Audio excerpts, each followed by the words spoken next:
Bəli, bu gün tarixi bir gündür. İnsanlar hələ də dəstə-dəstə axışaraq öz şəhidlərini ziyarət edirlər, dualar oxuyurlar və bu izdihamı görəndə bir birlik müşahidə olunur. Bu, həmin o birlikdir ki, bu birliyi Azərbaycan xalqı 44 günlük vətən müharibəsində də göstərdi və öz ordusunun arxasında möhkəm dayandı.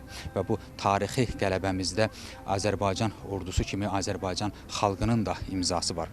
Və bu qələbə ilə biz sadəcə torpaqlarımızı işğaldan azad etmədik, həm də Azərbaycan tam suveren öz suverenliyini təmin edərək regionda, bölgədə və dünyada söz sahibi qüdrətli bir dövlətə çevrildi. Bugün Azərbaycan artıq şərqlə qərbin qovşağında yerləşən tam suveren və strateji əhəmiyyətə malik bir güclü dövlətə çevrilibdir. Bəli.